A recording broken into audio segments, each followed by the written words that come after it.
foli ani tanu ma bila ka taa bɛɛ lajɛlen ma mama bɛ ka BMD Media la nin waati na bɛ fo ka bɛɛ waleɲuman dɔn mɛ tila ka bɛɛ lajɛlen bonya don kɛnɛ kɔnɔ an bɛ foli bila ka taa an kanuba minnu b'an na su ani tile n'u b'a wele ko jamukan ninnu kɔni an b'o fɔ u ka o kanu na ka foli bila ka taa an ka jamana marabaa ma n'o ye Général d'armée Assimi Goïta an b'a fɔ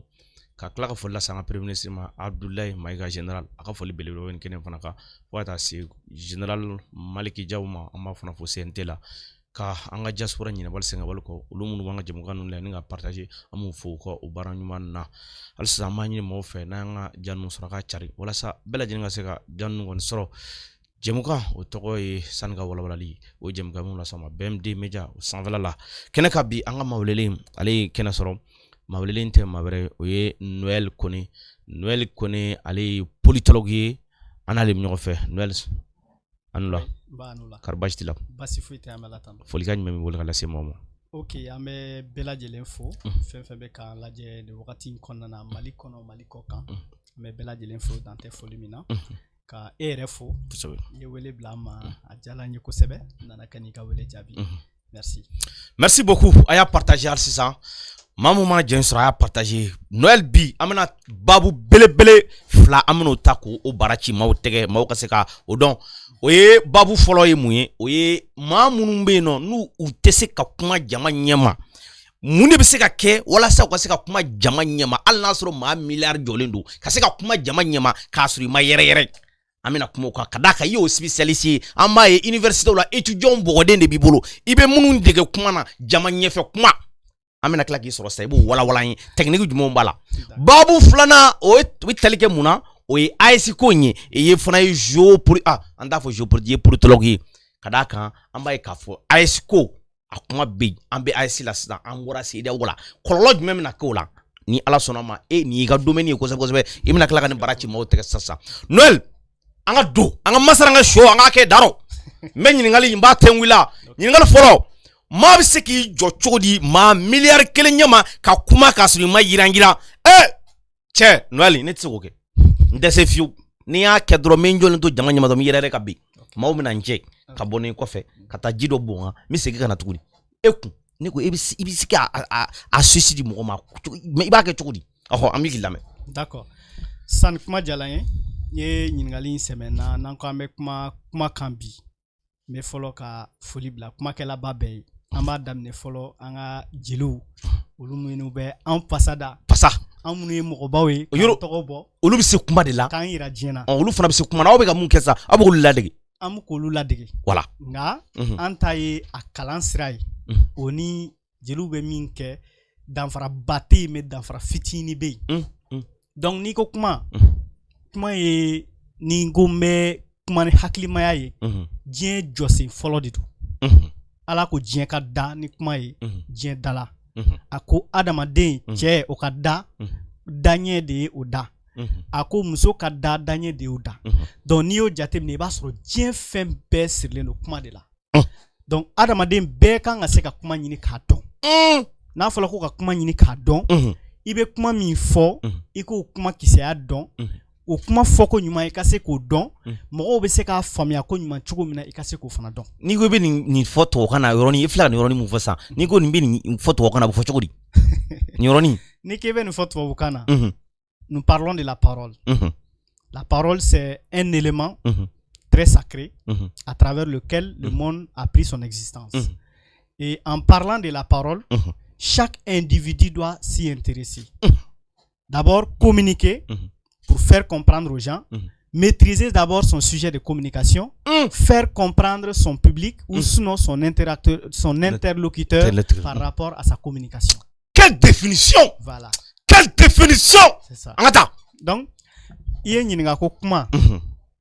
Mbola ka kuma de nyefo folo, kuma définition kuma emu.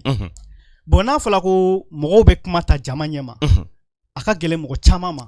an bɛ yɛrɛ ka bin ka sabu kɛ n'i ye adamadenw ta an dacogo tɛ kelen ye walayi dɔw bɛ yen i bɛ t'a sɔrɔ olu bangena ni kuma dɔn yɛrɛ ye Ala ye a kuma sagoya di olu ma walayi c'est inné c'est certain a bɛ dɔw la dɔw fana bɛ yen i bɛ t'a sɔrɔ olu bɛ a ɲini k'a kalan k'a dɔn a daminɛ hali ne yɛrɛ me se k'a fɔ a dɔɔni bɛ na mais n bɛ yɔrɔ min na bi n ye kalan dɔw kɛ walasa ka dɔɔni fara n bɛ min kan bi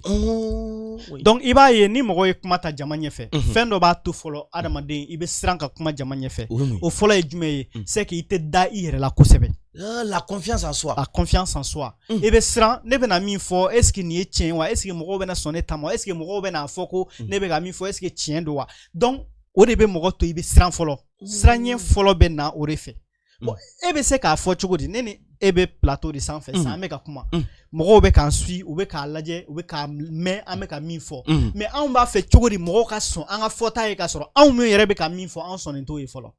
Fika dayere la i be ka min fɔ i k'a dɔn ka fɔ ko tiɲɛ de don e yɛrɛ de k'a dɔn fɔlɔ ko tiɲɛ de don walasa tɔw ka sɔrɔ k'a dɔn k'i ta ye tiɲɛ non ni nafa ka bon donc o de kan ka ɲini k'o dɔn o mana tɛmɛ ka bɔ yen fɛn dɔ fana bɛ se ka mɔgɔ siran i kan ka kuma min kan n'i t'o dɔn kosɛbɛ la non maîtrise du sujet ni i t'o dɔn i bɛ siran ka kuma parce que i bɛna taa fɛn dɔ fɔ fɛn min n'i ka kumasen tɛ taa ɲɔgɔn fɛ n'o kɛla i bɛ don fili kɔnɔ o fana bɛ mɔgɔw lasiran donc n'o tɛmɛna ka bɔ yen jama bɛ mɔgɔw lasiran la foule n'a fɔra ko jama i bɛ taa sɔrɔ mɔgɔ sugu bɛɛ de bɛ jama na a ka ca cɛ b'a la muso b'a la teri b'a la balima b'a la baarakɛɲɔgɔn b'a la a sugu bɛɛ de b'a la maintenant e bɛna taa don jama min na e tɛ se k'a dɔn k'a fɔ ko karisa ni karisa de bɛna kɛ yan tigitigi i tɛ se k'o dɔn i bɛ se k'a dɔn mais i tɛ se k'a bɛɛ dɔn a bɛ se ka kɛ i maloyala mɔgɔ dɔw bɛ na kɛnɛ kan dɔw tɛ na fana dɔw yɛrɛ bɛ yen u y'i kalan yɛrɛ c'est ça donc o caman de bɛ yen maintenant ni e nana bali ka bɔ jama ɲɛfɛ k'a sɔrɔ mɔgɔ bɛ yen min ye e kalan a mɛnna a ka dɔn ta ka bon ni ta ye kosɛbɛ mɔgɔ bɛ yen i bɛ maloya min ma kosɛbɛ i bɛ siran parce qu'il b'a fɔ ne bɛna min fɔ est ce que karisa tɛ na a fɔ k'a bɛ tan a bɛ tan donc miirina caman bɛ na hakili la donc o b'a to mɔgɔ bɛ siran ka kuma donc olu n'a ɲɔgɔnna caman de bɛ yen mais minnu y'a bakurubaw ye an y'an da se olu de ma maintenant sisan n'i ko bɛ nin bɛɛ fɛn sisan to en bon français parce que tu sais que l'émission c'est pas pour nous seuls. C'est pour tous les pays de l'AS. Voilà, il y a des gens qui nous regardent à travers maintenant cette, comment dirais-je, voilà, cette télé-là. Maintenant, quel est le message que tu vas adresser maintenant à ce joli public-là qui nous regarde à travers l'AS? Il faut dire ça en français. Très bien. Je vais me permettre d'énumérer cette partie que je viens d'expliquer en Bambara. En parlant de la parole, il y a quelque chose qui nous empêche souvent à prendre la parole en public. Je me permets de le dire parce que j'ai vécu l'expérience. J'en ai aussi suivi des gens. J'ai accompagné des gens en matière de coaching pour pouvoir permettre à leur amélioration. Quand on veut prendre la parole en public, il y a certains éléments qui nous empêchent de communiquer, de prendre la parole devant la masse. La première des choses, c'est quoi? C'est le manque de confiance en soi. Quand on n'a pas confiance en soi, on a des difficultés pour prendre la parole. Parce qu'on s'est dit, est-ce que moi je suis capable de dire ça? Est-ce que je suis la bonne personne ou la mieux placée pour parler de ce message? Est-ce que si je parle mal, est-ce que les gens ne vont pas me juger? Voilà des questions qui viennent en tête et qui nous empêchent souvent de communiquer. En plus de cela, quand on communique très généralement, il y a aussi des difficultés parce qu'on ne sait pas quelle est la composition de notre public, le public devant lequel on va se retrouver, comment est-ce que ce public est composé? Ça, on ne le sait pas du tout. Il peut arriver où il y a des amis, il y a des collaborateurs, il y a des collègues, il y a toutes sortes de personnes là-dedans. Et s'il y a de ces genres de personnes qui sont dans ton public, tu as honte de te retrouver parce que tu te dis, si je parle par exemple, je commets des erreurs grammaticales ici, il y a des gens qui vont me corriger, certains vont rire de moi, certains vont se moquer de moi. Ça, c'est vrai. Donc, pour éviter tout ça, les gens veulent plutôt ne pas prendre la parole que de le prendre et se faire humilier. Alors, une seule question. Comment est-ce que voulez-vous que ceux qui vont vous écouter, ceux qui vont vous regarder, puissent vous porter confiance pendant que vous-même, vous n'avez pas confiance en soi? Comment est-ce que voulez-vous convaincre les gens sur un sujet pendant que vous-même, vous n'êtes pas convaincu sur le sujet dans lequel vous êtes en train de vous exprimer? Voilà une question très difficile, mais très facile à répondre. Voilà. Tiens, la bec en Kenya bikoui. En bas kafo, il est technique for ça. Maintenant, en bas kafo, ma dobi. Ulu banata jamou jama nyefe ou kuma outi émotion tukula. Mais si la question que je vais vous poser, Noël, est-ce qu'on s'adapte à l'émotion? Parce que chaque public a son émotion. Puisque quand tu es professeur, quand tu es devant les élèves, il y a une façon de parler avec les élèves. Maintenant, quand tu es avec tes collègues, il y a une façon de communiquer. Tout à fait. Maintenant, quand tu es avec les supérieurs aussi, il y a une façon de communiquer. Tout à fait. Est-ce qu'on s'adapte à l'émotion? Tout à fait. Mhm. Effectivement, on s'adapte à l'émotion, on s'adapte à l'environnement et on s'adapte également aux circonstances. Il y a, dans la communication, il y a ce qu'on appelle la communication verbale, la communication paraverbale et la communication non verbale. Et dans ces circonstances, il y va de soi que nous comprenions que lorsque nous nous retrouvons devant le public, on doit d'abord évoluer le niveau de langue du public en question. Par exemple, si je suis dans un milieu scolaire et que je dois m'exprimer devant des élèves, les étudiants, à un niveau élevé qui se limite à la 6e année, le langage que je dois adopter, le registre de communication que je dois adapter à cette communication, si je me permets de parler de la même façon devant les universitaires, c'est pas possible. Je vais être jugé comme quelqu'un qui est nul. Ouais. Donc, de même, si je me retrouve devant des agriculteurs qui n'ont pas été à l'école, mais qui se débrouillent pour comprendre le français, il y a aussi je me une façon. permets de parler dans le même langage où je m'exprime devant les universitaires, il y aura problème. J'aurai des difficultés pour me faire comprendre. Donc, pour éviter tout ceci, nous parlons d'évaluation des niveaux de langue, c'est-à-dire repérer les niveaux du public. Et certains vont se poser la question, comment est-ce qu'on peut repérer le niveau d'un public pendant qu'on ne connaît pas d'abord son public? Son public, ça c'est vrai. Parce qu'on n'arrive pas d'abord à connaître son public. Justement. Le public que tu vas t'exprimer, toi tu ne connais pas ça. Mais on s'est fait déjà une idée. À partir du moment où tu sais que tu dois prendre la parole ou que tu es invité pour une activité ou une cérémonie, tu sais déjà, tu te fais déjà une idée sur le nombre de personnes. Si je suis invité dans un espace universitaire, je suppose que je vais me retrouver devant les étudiants et les enseignants. Si je suis invité dans un espace scolaire, je suppose que je vais me retrouver devant les enseignants et les élèves. Et il n'est pas dit forcément que le niveau des élèves vaut la même chose que les étudiants. Donc, je dois trouver la bonne manière pour me faire comprendre et devant les élèves et devant les universitaires. Donc, c'est pourquoi on doit s'adapter. Et parlant également des émotions, c'est très important. Les émotions sont variantes. Donc, ça dépend du discours dans lequel on s'exprime. Et ça dépend aussi de la thématique et la circonstance dans laquelle on se retrouve. Si on se retrouve, je m'excuse pour le terme, dans un funérail et qu'on doit tenir un discours de témoignage sur le défunt en question, ce n'est pas les mêmes émotions où je vais me retrouver dans un mariage où je dois prendre la parole pour témoigner sur les mariés en question. Voici que les émotions sont vraiment différentes à ce niveau. Et maintenant, comment s'adapter? C'est très simple. On s'identifie dans le corps de la circonstance. Si je suis dans un funérail, je me permets de me porter dans l'émotion que quelqu'un peut sentir lorsqu'il a perdu un proche. Et que lorsque je me retrouve également dans un mariage, ça doit être la même chose. Et voilà comment il faut vraiment s'adapter pour les émotions, pour l'environnement et pour les circonstances dans lesquelles on doit s'exprimer en public. Ok, il faut traduire cette partie-là en Bamanankan. Voilà, c'est très important. D'accord. Et en kumana émotion quand émotion te d'oreiller mogobe ire ntaro mena fo mena terme approprié sur bamanakan ibi ire la sagoya so ntaro mena fo cho bamanakan quoi ibi iron photo kana tangala nga tradi les émotions en fait ibe mi senti i farla ire bakuna ani ire haklila na fola ko émotion en kamodima donc mogobe se ka ire soro okono mais ni be kuma konnana i kan ki adapter ola dɔw bɛ yen i bɛ taa sɔrɔ hali n'u bɛ nisɔndiya kuma na u bɛ kasi kasi kun tɛ k'a fɔ ko u bɛ ka siran u bɛ kuma de bɛ ka kasi bila o la mais du fait que u bɛ siran jama ɲɛ yɛrɛ fana u bɛ comment émotion négative émotion positive de bɛ transformer ka kɛ émotion négative ye i t'a sɔrɔ a bɛ négativité exprimer alors que positivité de bɛ yen à l'intérieur de la personne. Donc, pour que k'olu bɛɛ de sisan k'o éviter adamaden a bɛ fɛn dɔ bɛ an b'a fɔ ko stress o ni comment on appelle trac fana tɛ kelen ye. Trac fana bɛ yen ni fɛn minnu fana bɛ mɔgɔ bali i kana se ka kuma ka ɲɛ mais stress ni trac tɛ kelen ye donc stress de bɛ o kɛ ka caya donc stress o ye hakilina de ye fɛn bisigiya caman bɛ na hakili la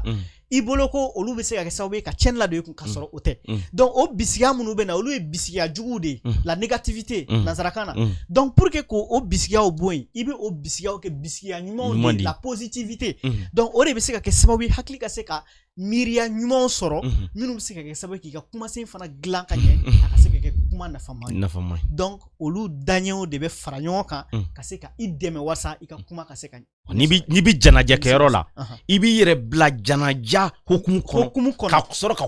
kuma ni bi mariage la o kumakan i b'i yɛrɛ bila mariaw ka fini na ka kuma n'olu ye o b'a to i bi dɛmɛ dɔɔni maintenant il y a une autre question que je voulais vous poser parce que eko ko on s'adapte à l'émotion. Moi je ne sais pas si vous vous souvenez lors de l'investiture de Barack Obama. Je me souviens, c'était son élection, lorsqu'il avait gagné. Maintenant, quand il a pris la parole devant la masse, moi j'aurais appris qu'il a eu des tracts lors de son discours. C'est ça. Parce que Mouna, comme on ne s'adapte pas à l'émotion, parce que Jamal, c'était pratiquement investisseur Jamal Tchalani Bey, Barack Obama Taro, parce que c'était le premier noir voilà, qui venait au pouvoir. Mais Ayokumata, d'après les spécialistes, quand il y a anglais moufo, anglais lève, comment d'amener, quand d'amener 5 secondes, il y a anglais comme les gens n'ont pas compris ce qu'il a dit. C'est comme si les gens n'ont ça non.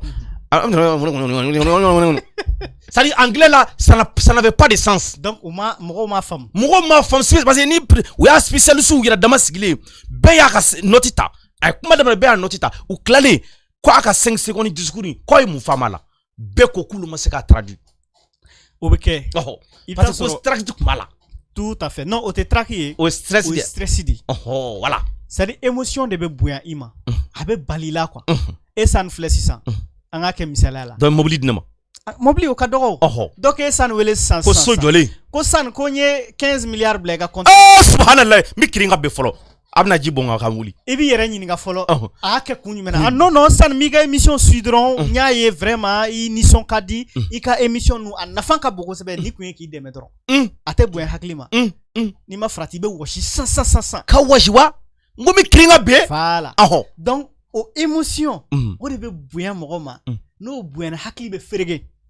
Ibta soro kuma min be ni kan ga fo. Ibse ka nyina wal ma be nyagami bolo pai barak bonga tak kara avec tentende donc oluna nyona chama de be mo ba chama soro fana oui nge amana yi soro chogo to bi yere retrouver oui aya yere retrouver donc olube ni be jamanye ma yekumata o kai soro ibi aklisigi o de afrai ibi aklisigi o de afrai mais aklisigi man nyetu jamanye na ngodi problème ibi panigidi très bien fin dɔ bɛ yen an b'a fɔ ma ko sagesse n'a fɔra ko sagesse n t'a dɔn n bɛna a kuma kisɛman sɔrɔ bamanankan na cogo a bɛ faamu n'a fɔra ko sagesse ye o dɔ de ye c'est à dire e bɛ i yɛrɛ sɔrɔ circonstance dɔ kɔnɔ i b'a dɔn tout de suite n'i ko k'i bɛ solution créer dɔrɔn i bɛ problème wɛrɛ créer donc i b'i hakili sigi i b'i jɔ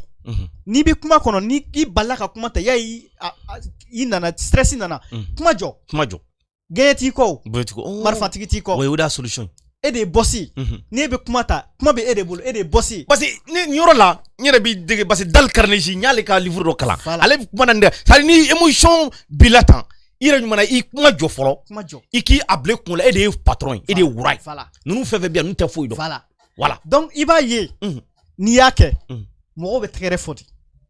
Supposons un président de la République il balaka kuma ta ka balika kuma jo mais ni ye kuma jo fɛn dɔ bɛ yen a bɛ se ka mɔgɔw la nisɔngoya a bɛ se ka mɔgɔw la nisɔndiya tɛgɛrɛ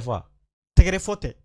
pour que mɔgɔw ka tɛgɛrɛ fɔ o bɛɛ bɛ dépend yɛrɛ de la tout de suite n bɛna min fɔ o ye communication non verbale ye adamaden fari fan bɛɛ bɛ kuma adamaden fari fan bɛɛ bɛ kuma n'i bɛ kuma na jama cɛ la ni i balila ka kuma jɔ n'i ɲɛ kumu mɔgɔw fana b'u ɲɛ kumu parce que u t'a dɔn i ɲɛ kumu kun min na mais n'i balila ka kuma jɔ yɛlɛmisɛnnin kɛ ban i ka yɛlɛmisɛnnin kɛ n'i yɛlɛmisɛnnin kɛ mɔgɔw b'a ye tiɲɛ na nisɔndiya bonyana ka tɛgɛrɛ fɔ wa tɛgɛrɛ fɔ o tɛgɛrɛ min bɛ fɔ yanni o tɛgɛrɛ kan i b'i yɛrɛ sɔrɔ i b'i yɛrɛ sɔrɔ donc i bɛ sɔrɔ ka segin ka tɛmɛ n'i ka kuma ye i b'a ye i tɛ gɛlɛyaba sɔrɔ a kɔnɔ mais ni e panikela dɔrɔn i jɔ dɔrɔn i balila k'i ɲɛ kun i balila ka ɲɛji tɔmi dɔrɔn mɔgɔw bɛ siran mɔgɔw bɛ panike i b'a ye mɔgɔw bɛ suma yɔrɔnin kelen a bɛ environnement tension falen e yɛrɛ de b'o kɛ donc c'est pourquoi an b'a fɔ tuma bɛɛ mɔgɔ minnu bɛ deli ka coaching su fɛ an b'a fɔ tuma bɛɛ n'i bɛna kuma ta jama ɲɛfɛ i sera jama ɲɛfɛ i kan k'a daminɛ fɛn fɔlɔ min na o ye yɛlɛmisɛnnin ye n'a y'a sɔrɔ n'i tɛ janaja kɛnɛ kan dɛ an b'o fɔ k'o bɔ a la parce que kɛnɛ dɔw bɛ yen n'i y'o daminɛ ni yɛlɛmisɛnnin a b'a fɔ k'i y'i moqué mɔgɔ la maɲi ka kɛ yɛrɛ donc n'i bɛ nisɔndiya kɛnɛ o kɛnɛ kan a kɔni kɛra cérémonie ba ye tant que nisɔngoya kɛnɛ tɛ a daminɛ ni yɛlɛmisɛnnin ye n'i ye mɔgɔ o mɔgɔ lajɛ n'i yɛlɛla a tigi fɛ a b'i dɔn a t'i dɔn a t'i suguya dɔn a t'a dɔn i bɛna min fɔ a tigi bɛ yɛlɛ k'i kunbɛn a kɛla muso ye a kɛla cɛ non Noël amina ni bɛna ni sɛbɛn donc n'o tigi yɛlɛla k'i kunbɛn e bɛna kuma daminɛ dɔrɔn olu bɛɛ de bɛ concentré ka kuma kan k'a lamɛn o ɲɛ bɛɛ bɛ cori mun yɛlɛ dɛ o de bɛ mɔgɔ paniki u ɲɛ b'a la i nisɔn ka di kuma bɛ daminɛ n'o ye donc o kɔnɔna na i bɛ sɔrɔ ka na e k'a lajɛ kuma daminɛ e b'a fɛ ka mɔgɔw la kasi kuma laban mais kuma daminɛ i ye mɔgɔw layɛlɛ i nana commencer ka don kuma kisɛma yɔrɔw la mɔgɔw commencer la k'u yɛrɛ ye finalement mɔgɔw bɛna kasi parce que u bɛna ye kuma daminɛ nisɔndiya min ye i bɛ ka kuma min fɔ tellement que o kuma a nafa ka bon a kuma a émotion ka bon a donna i fɛ o kɛla sababu ye e yɛrɛ i ti k'i yɛrɛ retrouver bilen mɔgɔw bɛ kasi nɔfɛ ka mɔgɔ la kasi o tɛ ko gɛlɛnba ye anw bolo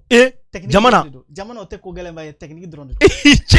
cɛ maa dɔ ɲɛji bɔ man di dɛ kɛcogoyaw de b'a la ni e sanni ko k'e bɛna mɔgɔ la kasi e nana discours an ka kɛ sisan gɛlɛya minnu tɛmɛna Mali la 2012 an ka nord la mɔgɔ caman famille caman déplacé la niw caman tola la n'a fɔla ko e sanni ka discours k'o kan normalement o discours n'a ɲɛna yɛrɛ mɔgɔ kan ka kasi a laban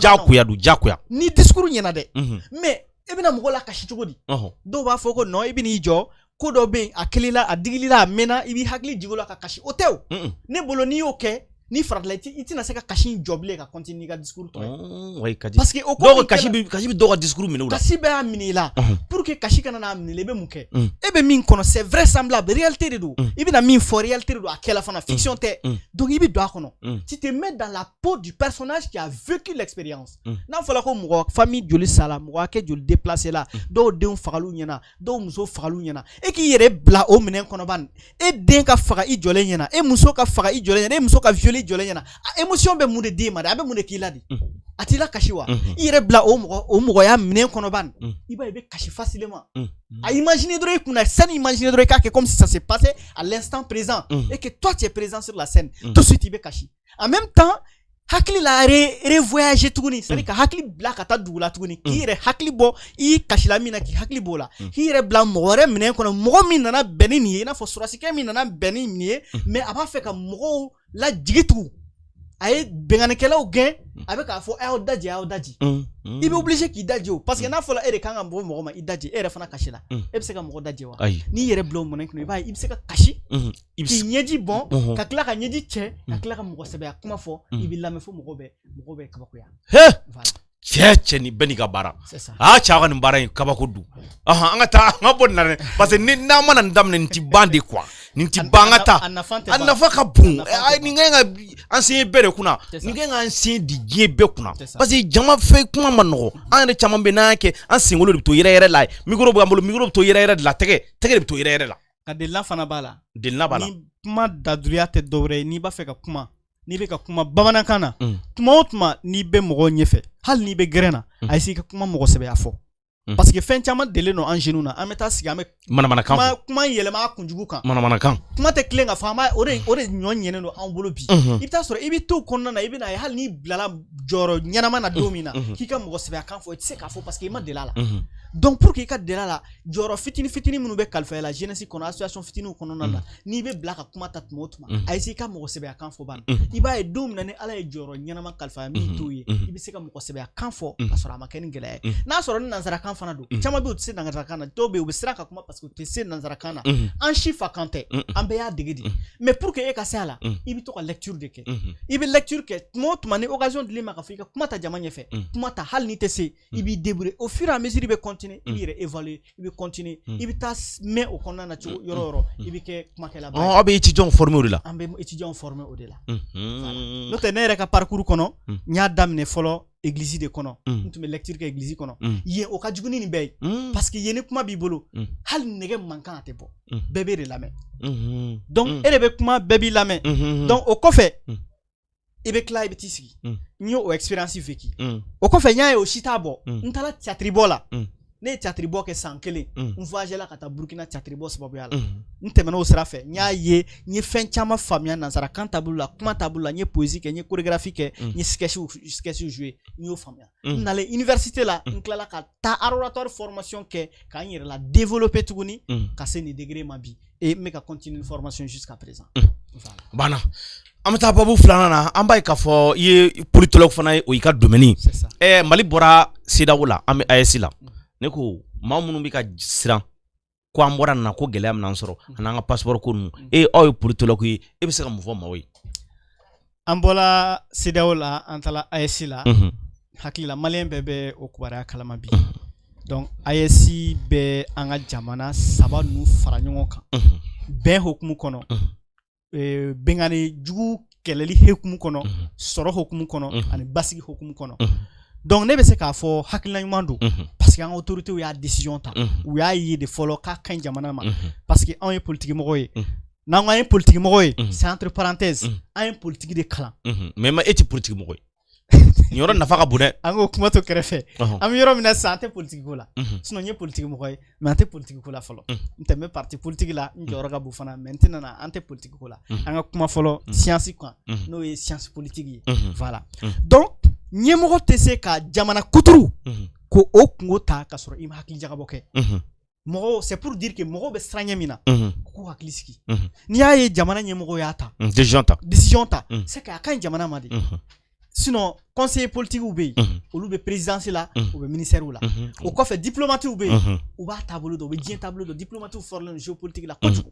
donc AES créé la an y'a ye a commencé la ka kɛ fiɲɛ kura de ye an bolo sabula an kun bɛ siran ka ko dɔw kɛ halisa an yɛrɛ kelen na c'est vrai an ka autorité ye ko caman kɛ mais bamananw ko kɔnɔkulu jɛlen o de bɛ bi fɔ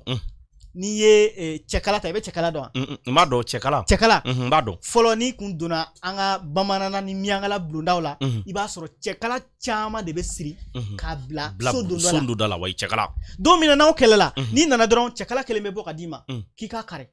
i b'a kari o bɛ tila k'a siri bɛɛ bɔ k'a d'i ma k'i k'a kari i bɛ se k'a kari o bɛ mun yira ko ni i kelen don n'aw fara farala i kelen i kari ka di mais n'aw farala ɲɔgɔn kan ma fɔ tɛ karisa mais o bɛ sɔn ka gɛlɛya dɛ e b'a fɛ k'a fɔ ani jamana saba minnu farala ɲɔgɔn kan a kɛla waleya min ye dɔ fara an ka yanga kan wa a bɛ ka dɔ fara an ka ɲɛtaga kan déjà mɔgɔw bɛ k'a ye o jamana bɛ ka siran parce que mɔgɔw bɛ ka siran de quoi mɔgɔw bɛ ka siran de bɛ yen très bien attaques kun cayala fɔlɔ dugutiw kun bɛ yen an ta mɛnna san joli bɔ bi duguti ka ci an m'a mɛn fɛn dɔ kɛla ɲinɛ 20 janvier la ne y'a apprécier kosɛbɛ n b'a dɔn dɔw m'a faamu parce que an b'a ye 20 janvier tɔw la armes bɛ bɔ fan bɛɛ ka défilé ba kɛ nin y'an ka jamana ye an bɛ taa ne hakili la diɲɛ sela degré min ma bi an minnu ye politique kalan an bolo o wagati tɛmɛna c'est très classique an t'o wagati la bilen e bɛ nin ne b'a dɔn nin kɛlɛkɛminɛ de bɛ e bolo ne bɛ taa ɲɔgɔnna ɲini ka na e kɛlɛ o mais ne t'a dɔn min b'e bolo ne bɛ siran toujours ou bien an bɛ autorité fo u k'o hakilina ɲuman na k'a fɔ ko AES n bɔla k'a ye n ye communiqué ye page dɔ kan réseau kan mais m'a vérifier fɔlɔ mɔgɔ kalannen n'i bɛ kuma i bɛ kuma ni kisɛ ye n'i m'a vérifier k'a kisɛman dɔn n'i ko ko tiɲɛ don a dɔw la n'a taara vérifier n'a sɔrɔ tiɲɛ tɛ i bɛ kɛ nkalontigɛla ye n y'a ye k'a fɔ ko CEDEAO ye a maintenu libre circulation maintenu o AES o kɛra o fɔlɔ voilà comme n ye information ye bi de peut-être je suis en retard en matière d'information m'a vérifier voilà donc k'u ye libre circulation maintenu donc o yɛrɛ kan ka mɔgɔ sɔn hakili la fɔlɔ u y'a maintenu mun na ɲininkali gɛlɛn maintenant a maintenir nafa ye jumɛn ye ɲininkali gɛlɛn bɛɛ kɔni b'a dɔn a nafa ka bon parce que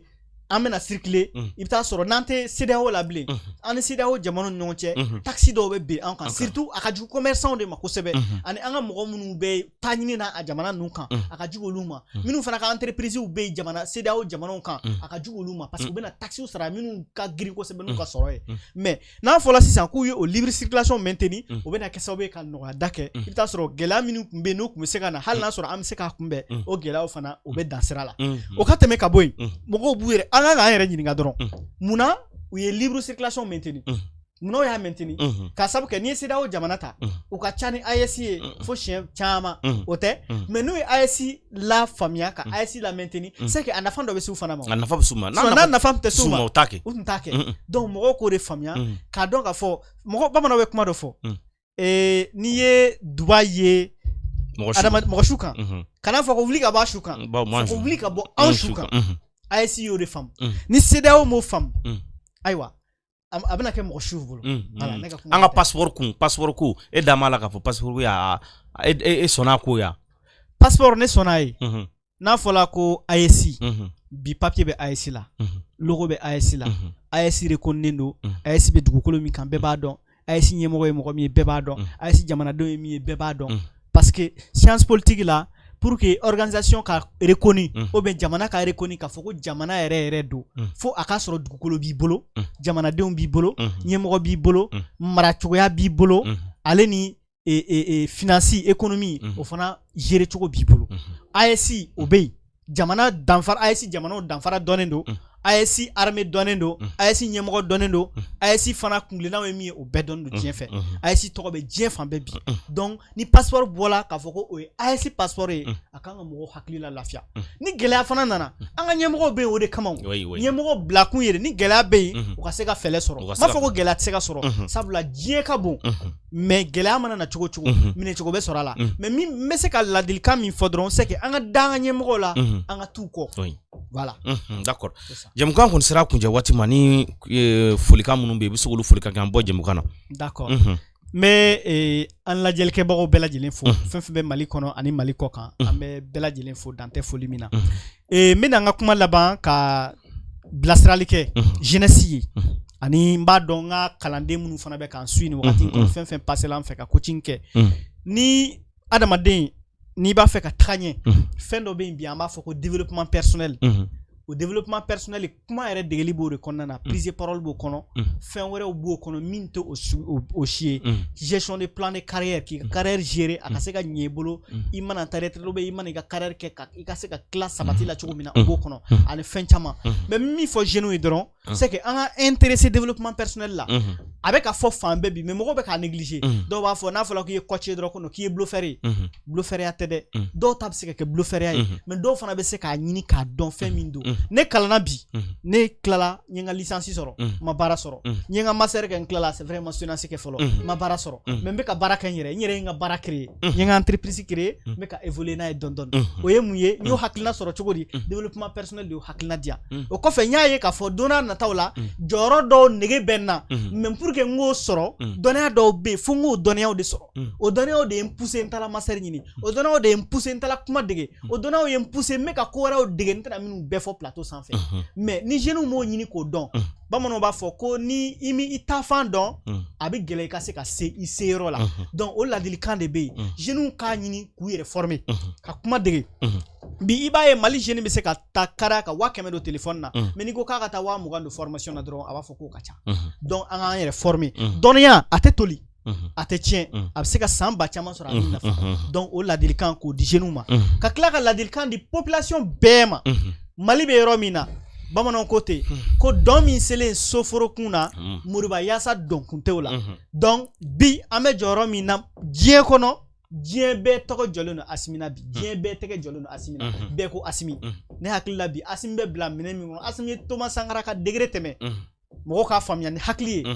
pourquoi n y'a fɔ parce que ale kelen de ye jamana 3 fara ɲɔgɔn kan k'o mara ale de y'a kɛ Thomas Sankara y'an ka fierté dɔ ye mais ale ma o gɛrɛsɛgɛ sɔrɔ ala y'o gɛrɛsɛgɛ di Asimi ma Asimi ɲɔgɔnna sɔrɔli ma nɔgɔ bilen donc an k'an timinanja k'a dɛmɛ jamana bɛ se ka basigi a bolo cogo min na jamana jɔ fana bɛ se ka ɲɛ anw yɛrɛ bolo an minnu ye jamanadenw ye voilà n bɛ n ka kuma laban n'o ye ka bɛɛ lajɛlen fo ka n ka entreprise ɲɛmɔgɔba fo min ye n dɛmɛ ka entreprise créer Victor Dambele ni ale de bɛ ka baara kɛ ɲɔgɔn fɛ o kɔfɛ n bɛ n ka ekɔlidenw bɛɛ fo n tɛ se ka bɛɛ ta i tɔgɔ ma parce que jama ka ca a bɛ san 3 bɔ n bɛ nin baara in kɔnɔna donc ka n faw ni n baw ani n dɔnbaga fɛn fɛn mana n ye bɔlɔlɔ kan n ka foli bɛ bɛɛ lajɛlen dakuruɲɛ kelen foli la d'accord an bɛ fɔ k'i waleɲuman dɔn bi ma olu kun ye Noël Kone j'espère que jamukan ye faamuyali caman sɔrɔ a la nin jamukan in kɔfɛ bɛɛ lajɛlen kɔni bɛna se ka kuma jama ɲɛma ne yɛrɛ sani bɛna a prévu lamaga ni Ala sɔnna ma an bɛ taa 26 mars la ka jama fara ɲɔgɔn kan an bɛ taa jɔ ka micro minɛ a ka technique minnu a y'a fɔ sisan nɔ ni Ala sɔnna ma n b'o kɛ n tɛna yɛrɛ n tɛna jasira n tɛna foyi parce que a bɛ n kunkolo la voilà ne da mɛ n yɛrɛ la wa n bɛna kuma min fɔ fana o kuma in de ye kisɛ ye o b'a to ne bi se ka kuma fɔ kuma mun bɛ se ka don mɔgɔ fɛ wa n t'i yɛrɛ fana an b'a fɔ a ye a kan bɛn diɲɛ waati wɛrɛ